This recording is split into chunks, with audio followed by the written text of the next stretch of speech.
அஸ்ஸலாமு அலைக்கும் அல்ஹம்துலில்லா. எல்லாரும் எப்படி இருக்கீங்க?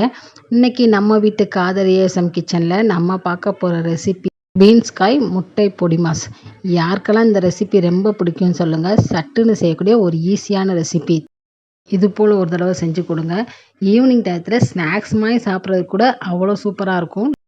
முட்டை அதிகமாக சேர்த்து பண்ணுறது. இந்த ரெசிபி பண்ணுறதுக்கு ஒரு 200 கிராம் அளவு பீன்ஸ் காய் எடுத்து இது போல் பொடிசாக கட் பண்ணி எடுத்துக்கோங்க. ரொம்பவே பொடிசாக உங்களால் எந்த அளவு கட் பண்ண முடியுமோ அது போல் கட் பண்ணிவிட்டு நல்லா வாஷ் பண்ணதுக்கப்புறம் தான் எப்போயுமே காய்கறிகளை கட் பண்ணணும். இது போல் பொடிசாக கட் பண்ணி எடுத்துக்கோங்க. நான் இன்றைக்கி பல்லாரி வெங்காயம் தான் 2 எடுத்துருக்கேன், பொடிசாக கட் பண்ணியிருக்கேன். 2 காஞ்ச வத்த, 2 முட்டை, அவ்வளோதான் இதுக்கு தேவையான பொருட்கள். கடாயில் 2 ஸ்பூன் நல்லெண்ணெய் சேர்த்துக்கோங்க. 1 ஸ்பூன் சீரகம், காஞ்ச வத்தை, பொடிசாக கட் பண்ண சின்ன வெங்காயம் எல்லாத்தையும் சேர்த்து நல்லா வதக்கி விட்டுருங்க.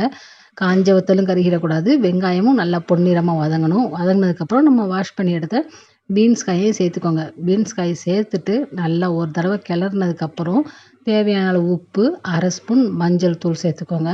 நம்ம இன்றைக்கி தண்ணி ஊற்றி தான் வேக வைக்க போகிறோம். அதனால் நல்லா கிளறிட்டு ஒரு 2 நிமிஷம் உப்பு மஞ்சள் தூள் எல்லாம் ஒன்று சேர கிளறிட்டு நம்ம அரிசி கழுவுன தண்ணி 1 டம்ளர் அளவு சேர்த்துக்கோங்க.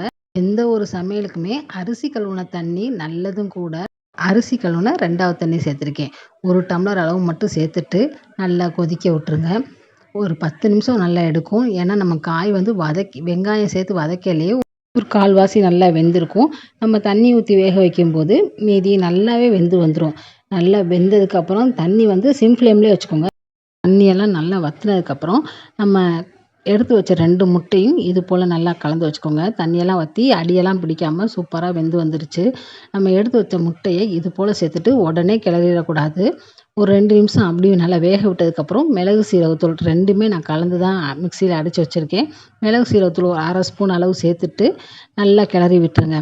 ஒரு 5 நிமிஷத்துக்கு கைவிடாமல் நல்லா கிளறி விட்டுருங்க. நல்லா கிளறினதுக்கப்புறம் நல்லா முட்டை பொடி மாஸ் மாதிரி பார்க்க மட்டும் இல்லை, சாப்பிட்றதுக்குமே அவ்வளோ டேஸ்ட்டாக இருக்கும். நல்லா கிளறும்போது இது போல் அமுக்கி அமுக்கி விட்டு கிளறினோம்னா பீன்ஸ் காயுமே நல்லா வெந்து வந்துடும். பஞ்சு போல் நல்லா வெந்திருக்கும்.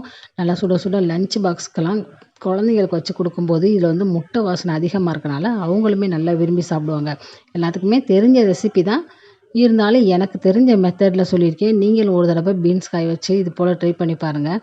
நம்ம கேரட், முட்டைக்கோசு நிறைய காய்களில் செஞ்சுருப்போம். ஆனால் இது ஒரு டேஸ்ட்டாக இருக்கும். உங்களுக்கு பிடிச்சிருந்தா விருப்பப்பட்டால் கண்டிப்பாக ட்ரை பண்ணி பாருங்கள். இன்ஷா அல்லாஹ். அஸ்ஸலாமு அலைக்கும்.